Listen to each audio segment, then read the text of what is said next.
le bendiga muy, pero muy ricamente en esta hora. Espero que la estén pasando bien en casa, pero que estén bien. Recuerde que la iglesia del Señor no está cerrada, están cerrados los templos. Usted le toca orar, ayunar, leer la Biblia, alabar al Señor en su casa. La iglesia sigue, porque nadie puede detener la iglesia del Señor. Seguimos adelante con Cristo. Quiero leer en esta hora un pasaje muy importante en el libro de Lucas, capítulo 22, versículo 39. Textos muy bien conocidos por todos. La palabra dice: y saliendo se fue como solía al monte de los olivos, y sus discípulos también le siguieron. Cuando llegó a aquel lugar, les dijo: orad que no entréis en tentación. Y él se apartó de ellos a distancia como de un tiro de piedra, y puesto de rodilla oró diciendo, ¿qué dijo? Padre, si quiere pasa de mí esta copa, pero no se haga mi voluntad sino la tuya.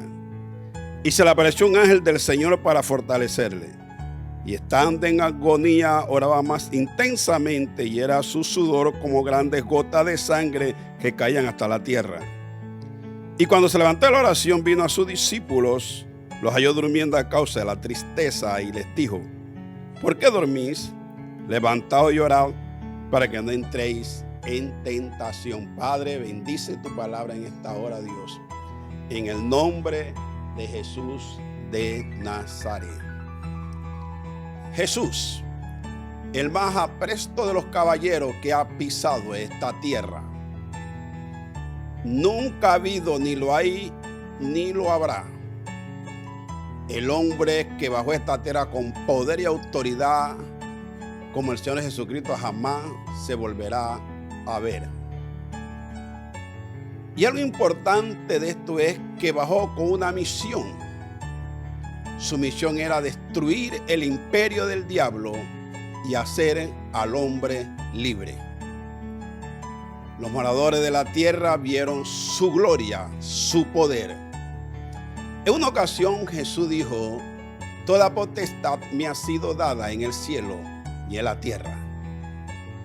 Muchos que lo escuchaban decían: nunca hemos oído un hombre hablar así. Querido por mucha gente, odiados por otros. Pero la palabra dice que Jesús demostró su poder en esta tierra como hijo de Dios. Daba vista a los ciegos, a los mudos lo ponía a hablar, a los sordos lo hacía oír, levantaba a los paralíticos y también resucitaba a los muertos. La tierra jamás había experimentado milagros tan portentosos como lo que hizo Jesús. El Hijo de Dios había llegado a esta tierra con una misión: ir a la cruz, morir y resucitar, y de esta manera derrotar a Satanás con sus fuerzas y liberar al hombre de la cautividad de este. Realmente la tierra experimentó el poder y la gloria de Jesús. Nunca hemos oído un hombre hablar así.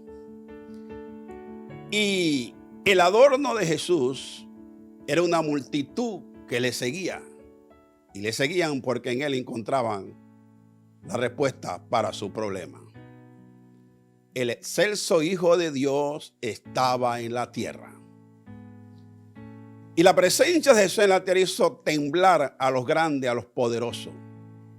El rey Herodes quedó temblando, asustado, porque Jesús decía ser el rey de los judíos. Había preocupación en el Sanedrín. Los sumos sacerdotes estaban preocupados por Jesús. Nunca pisó esta tierra un hombre como este. Jesús era el Hijo de Dios que había llegado al mundo. Pero en la escena que aparece aquí, vemos a un Jesús en agonía. Vemos a un Jesús sumergido en un estrés terrible, en una depresión, porque ya podía sentir la sombra tenebrosa de la muerte que se le acercaba. Y optó por orar. En los momentos de tribulación, en esos momentos difíciles, hay una sola respuesta: la oración. El texto sagrado dice entonces que subió con sus discípulos a un lugar llamado Getsemaní. Cerca de Jerusalén estaba el monte de los Olivos. Al este y al suroeste estaba el jardín de Getsemaní. Jesús siempre subía a orar al monte de los Olivos. Ahora llegó al huerto de Getsemaní. Getsemaní significa lagar o molino de aceite. Ahí se producía aceite en ese huerto. Pero nótese bien algo importante aquí. Y saliendo se fue como solía al monte los Olivos. Él siempre subía a orar al monte de los Olivos. Y en Lucas 21:37, este pasaje es importante, dice de la manera siguiente: y enseñaba de día en el templo, y de noche saliendo, se estaba en el monte que se llamaba de los Olivos. Jesús siempre frecuentaba el monte de los Olivos, iba allá a orar. Y como dice Lucas aquí, enseñaba de día, pero en la noche se iba al monte de los Olivos. Jesús era un hombre de oración. Constantemente estaba orando. Ahora bien, la palabra dice entonces que llegó a Getsemaní, lugar de dolores. Y cuando llegó a aquel lugar, les dijo: orad que no entréis en tentación.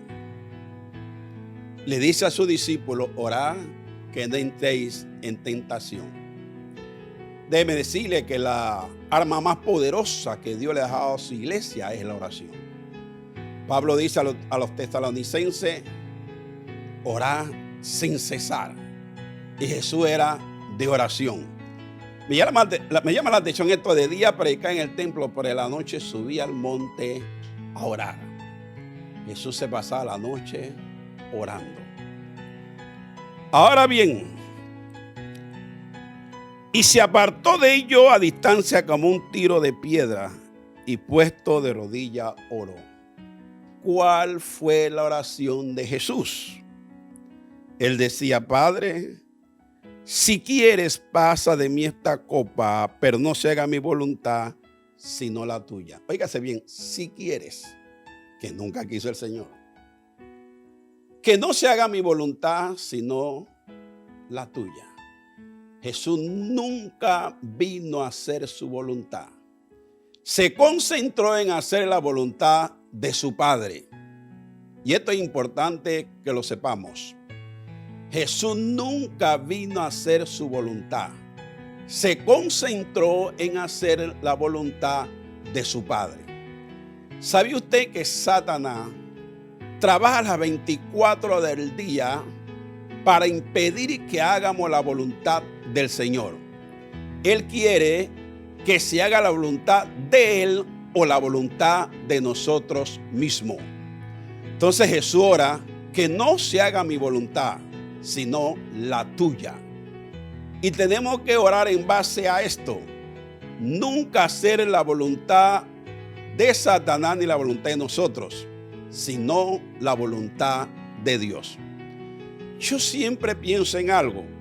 Hacemos muchas cosas en los templos y fuera del templo, pero ¿cuántas de ellas encajan dentro de la voluntad del Señor?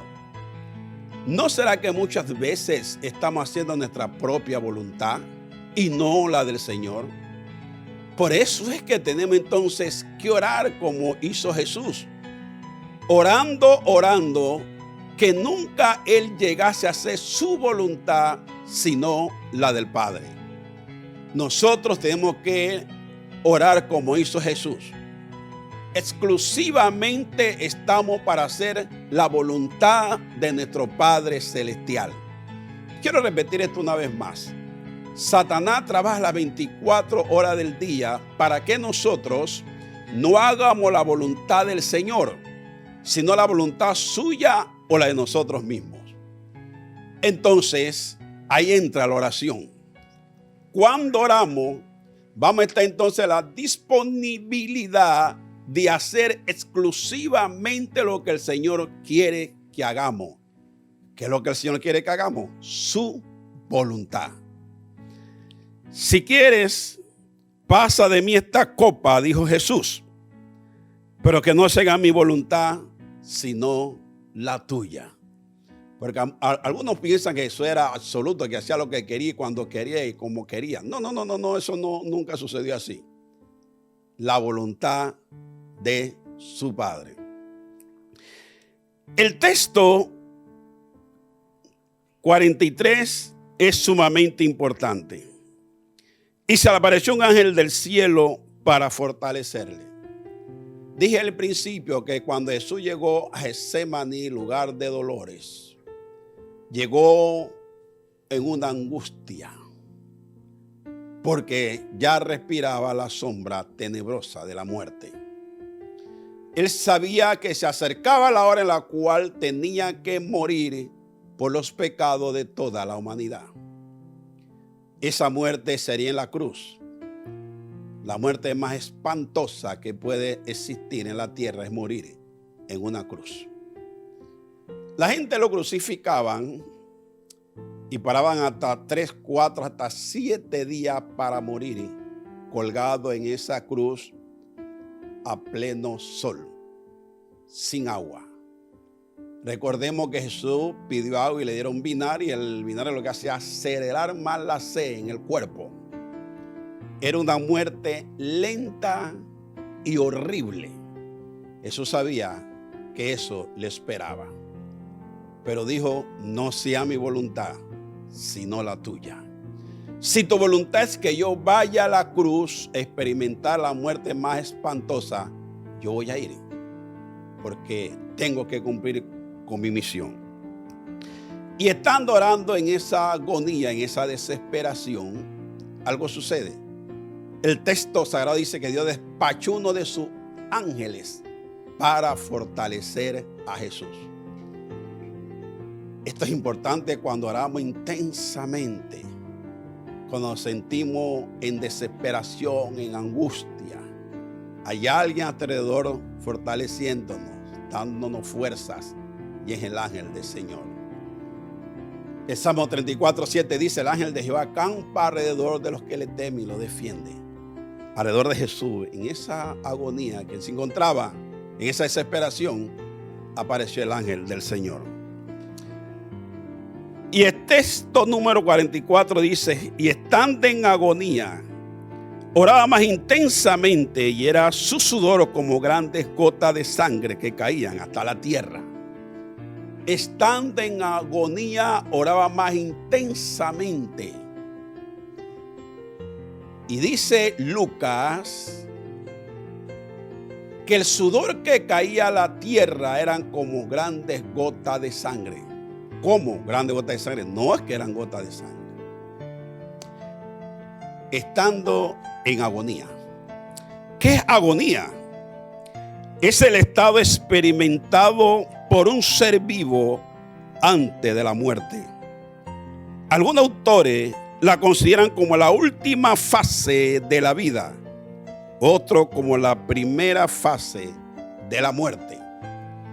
Cuando decimos que alguien está en agonía, eso indica a los familiares: prepárense, porque entre unas horas o algunos días va a morir.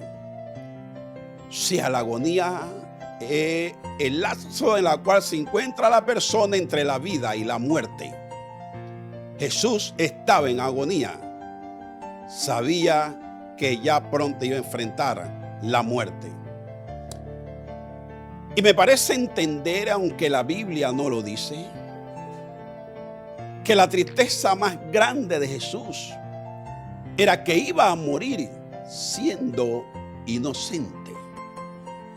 Pues si alguien tiene que morir por algo terrible que hizo, bueno, pero Jesús no había hecho nada malo, era inocente. La agonía que estaba experimentando aquí en el huerto o jardín de Getsemaní era por culpa tuya y la mía, porque Él era sin pecado. Entonces, dice la palabra, que las gotas de sudor que caían a la tierra eran como grandes gotas de sangre. Algunos estudiosos bíblicos dicen que, pues, en esa profunda agonía en la cual se encontraba el Señor, los vasos capilares se rompieron. Y cuando los vasos se rompen, botan pequeña cantidad de sangre y esta se mezcló con el sudor. Porque en esa agonía Jesús sudaba profundamente. Esa mezcla, esas pequeñas gotas de sangre se mezcló con el sudor. Entonces Lucas dice, y caían como grandes gotas de sangre. Mire cuál era la presión terrible por la cual estaba pasando Jesús. De ser así, como dicen algunos estudiosos bíblicos, que se llegó a romper los vasos capilares del Señor.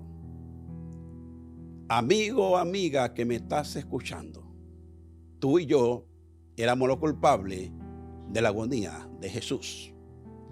Por nuestros pecados, Él estaba en esta situación.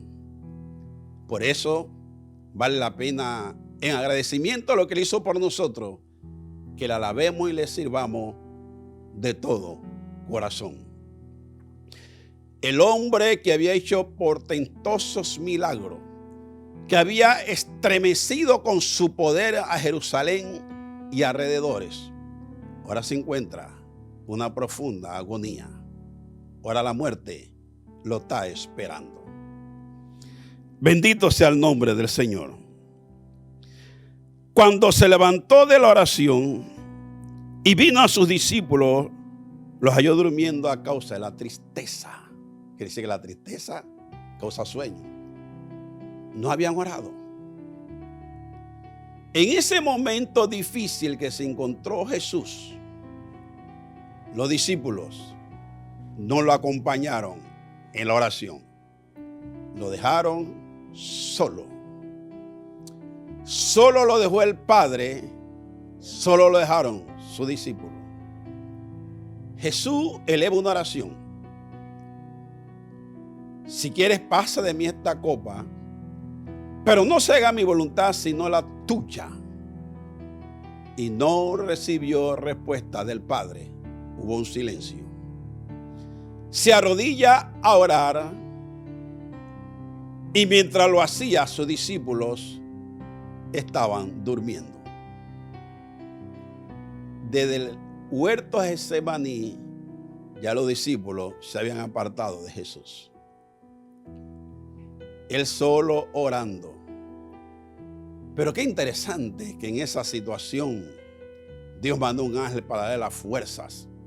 Porque en este momento Jesús necesitaba fuerza suficiente para pasar esta copa, para pasar este trago amargo. ¿Por qué situación está pasando usted? No lo sé, pero es tiempo de orar. Y antes que la situación difícil aparezca a tu vida, mantente en oración. Para cuando éstas lleguen, estamos preparados para sobrellevarla y salir victoriosos. La tierra en estos momentos está experimentando un trago amargo a causa del corona, el virus este. Hay mucha angustia, desesperación, agonía en muchas personas sobre la tierra. El virus ha impactado severamente a los moradores de la tierra. Hay pánico, muerte, llanto, luto y dolor. Algunos en este preciso momento están agonizando en muchos cuidados intensivos de esta tierra. Muchos están en agonía esperando que lo sorprenda la muerte. Es por eso que hay que orar. Pablo dice orar sin cesar, porque no sabemos en qué momento viene una situación difícil como la que se está experimentando en estos días. La oración es la que da las fuerzas para enfrentar las adversidades. Y Jesús estaba orando en el huerto para enfrentar la cruz. Los halló durmiendo. ¡Qué tristeza! Cuando se levantó la oración y vino a sus discípulos, los halló durmiendo a causa de la tristeza. Y les dijo: ¿por qué dormís? Señores, hay tiempo de dormir. Hay tiempo de no dormir. Este no era el tiempo de dormir, era el tiempo de orar. Había una situación que se había presentado. Era tiempo de orar y de orar. Salomón dice en el libro de Eclesiastés: todo tiene su tiempo. No era el momento para los discípulos estar durmiendo. Era el momento para estar acompañando a Jesús en oración.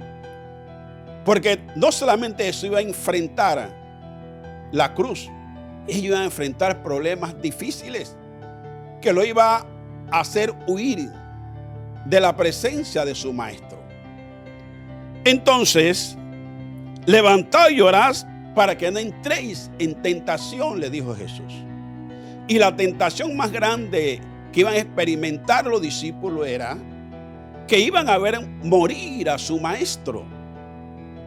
Y podía Satanás meter en la cabeza, pues ese no era que se hacía pasar como el rey de los judíos, que hacía tantos milagros. Ahora está muerto, está en una cruz, lo van a matar. Eso podía llevar a los discípulos a decir: fuimos engañados. Este no era el Hijo de Dios. Este no era el rey de los judíos. Entonces Jesús, previendo esto, le dice: hay que orar. Y dicho sea de paso, así sucedió. Cuando arrestaron a Jesús, todos sabemos la historia, que los discípulos salieron huyendo, le dejaron solo. Jesús se lo dijo: hay que orar. Otra cosa importante aquí es que vale la pena mencionar: orad para que no entréis en tentación. Cuando fueron a arrestar a Jesús, ¿qué sucedió?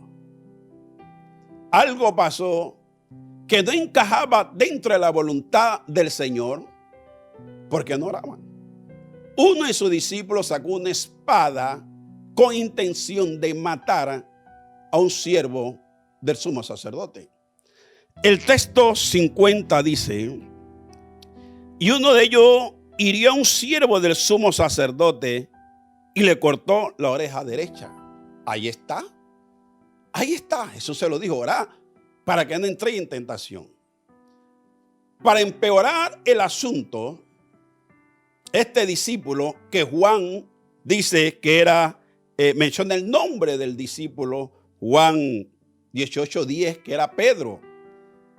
Y el siervo del sumo sacerdote se llamaba Malco. Pedro estuvo a punto de, para empeorar más el asunto, cometer un homicidio, un asesinato delante de Jesús, matando al siervo del sumo sacerdote. Porque no fue que Pedro le tiró para cortar la oreja, era para cortarle la cabeza. Por eso Jesús anteriormente le había dicho: oren para que no entréis en tentación. Señores, ¿cuál importante es la oración? Pero no es importante la oración cuando ya llegó el problema. Eso aquí, antes que lo llevaran, lo fuesen a arrestar, tuvo toda la noche orando. Antes de enfrentar la cruz, tuvo toda la noche orando. Hay que orar para tener la fuerza suficiente para cuando venga, valga la redundancia, las situaciones difíciles. Yo decía en estos días atrás que pues peleamos en contragolpe. cuando ya tenemos el problema encima es que vamos a orar y ayunar. No, eso no fue lo que nos enseñó Jesús. Cuando Satanás fue a tentar a Jesús en el desierto, Jesús se adelantó por 40 días y 40 noches en ayuno y oración. Cuando Satanás llegó, ya Jesús estaba preparado para enfrentarlo. Ese debe ser la característica de la iglesia del Señor. Entonces ahí vemos a nuestro líder. Pero a pesar de la agonía, no retrocedió Jesús. Él estaba dispuesto a cumplir su misión, pasase lo que pasase. Eso es un verdadero líder. Tenemos el líder por excelencia, el líder que nunca retrocedió, pasó por encima de las adversidades hacia la cruz a morir por ti y por mí, por el mundo pecador. Nunca dio un paso hacia atrás. Por encima de la agonía, la situación es difícil. Jesús avanzó hasta llegar a la cruz y morir por ti y por mí. En estos días se celebra esos momentos, la Semana Santa, que serán esos momentos de la pasión de Cristo. Él nunca retrocedió, siempre caminó hasta cumplir su objetivo: liberar al hombre de la tiranía de Satanás. Hace muchos años, cuando General Noriega gobernaba Panamá, siempre aparecía en la televisión diciendo ni un paso atrás, ni un paso atrás.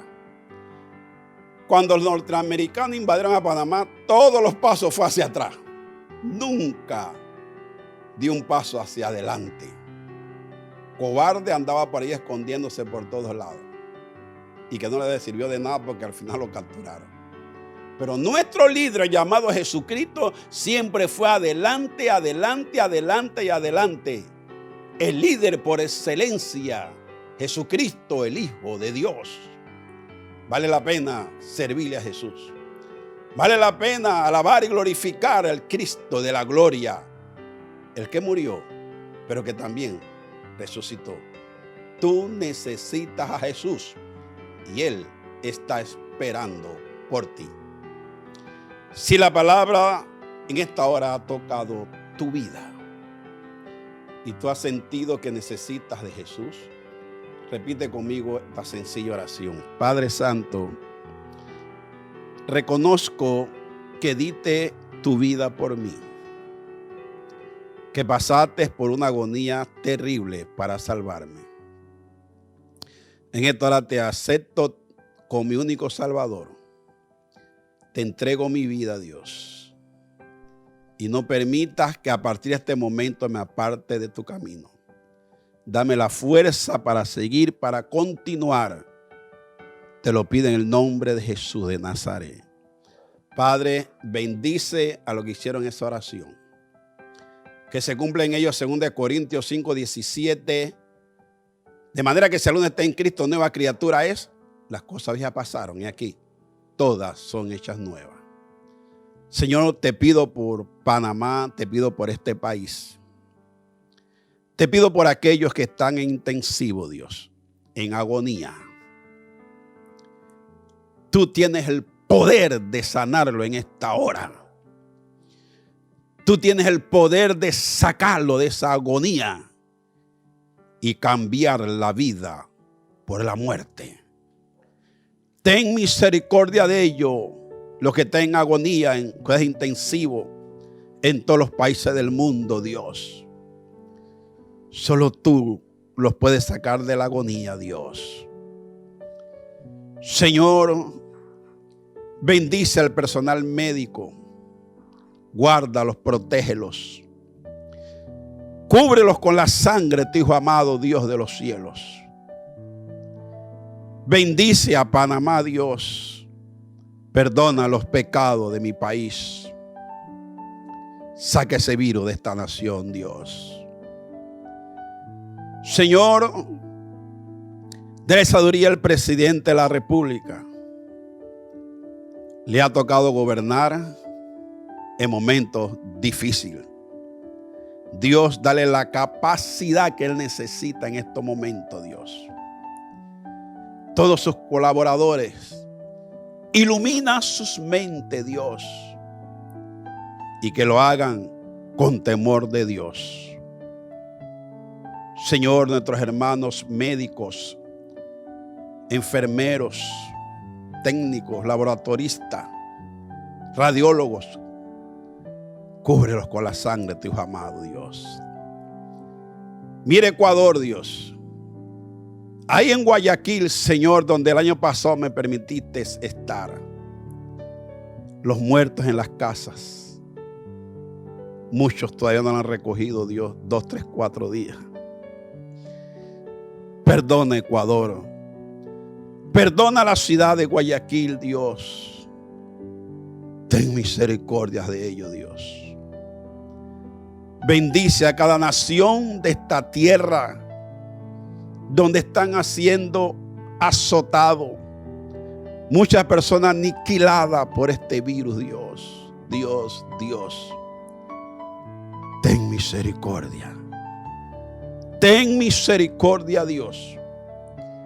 Pero que no se haga la voluntad de nosotros, sino la voluntad tuya. Y tu voluntad es de sanar al enfermo. Sana, Dios. Te lo pido por tu misericordia. En el nombre de Jesús de Nazaret. Tu misericordia sobre esta tierra. Tu misericordia sobre esta tierra, Dios de los cielos. Porque nada sucede en este mundo si no es por tu voluntad. Lo que estamos experimentando es porque tú nos estás hablando, nos estás enseñando. Ayúdanos a entenderte y comprenderte, Señor. Gracias, Dios. Gracias, Señor. En el nombre de Jesús. Bueno, ya usted sabe, mantenerse en casa, solamente salimos a hacer algunas compras, alguna diligencia de urgencia y regresar a casa. Lavarse las manos continuamente. Hay que seguir las instrucciones del Ministerio de Salud. Causa tristeza que mucha gente no respeta las instrucciones de los facultativos de la medicina. Y eso es lo que trae más contagiados y por ende más muerte. Vamos a ser obedientes, vamos a ser obedientes, vamos a ser obedientes. Ayer se dijo que sábado y domingo nadie sale de casa. De sábado y domingo vamos a mantenernos en nuestras casas y pedirle a Dios que no es el gozo, la alegría de estar en casa orando, leyendo la Biblia, alabando al Señor. Pero es importante seguir las instrucciones que se nos ha dado. Dios les guarde y les bendiga ricamente. Oiga, sonríale a la vida en el nombre de Jesús.